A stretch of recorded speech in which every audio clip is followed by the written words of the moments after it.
latest updates, subscribe to News9.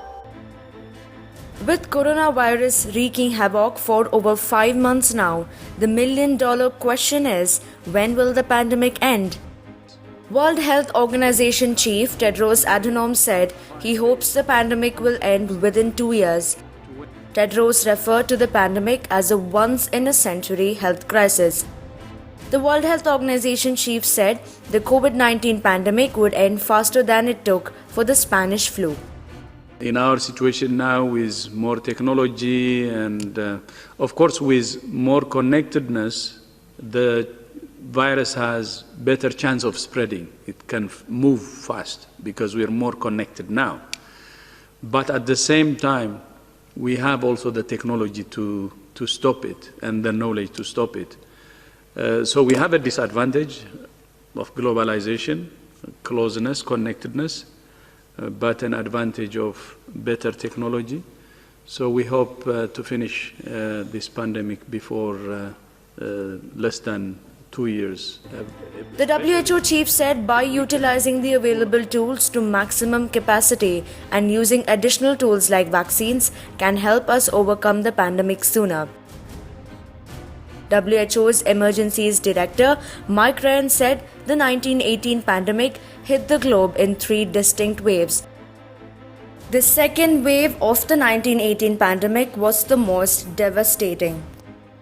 But WHO has observed that the COVID-19 pandemic did not follow the same pattern.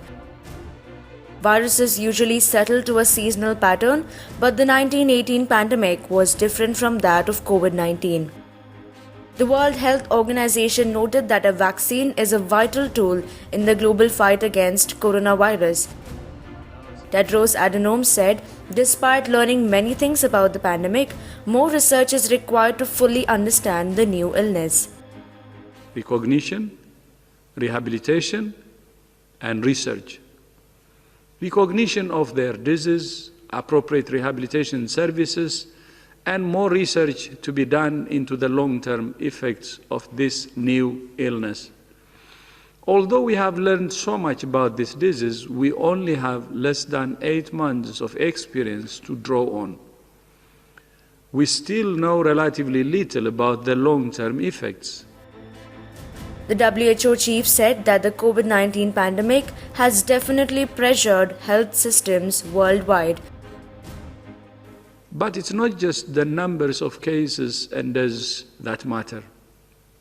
In many countries, the number of patients who need hospitalization and advanced care remains high, putting huge pressure on health systems and affecting the provision of services for other health needs.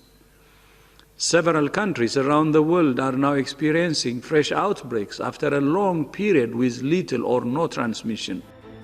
WHO chief said world leaders and people at large must learn to manage the virus by making permanent adjustments to daily life.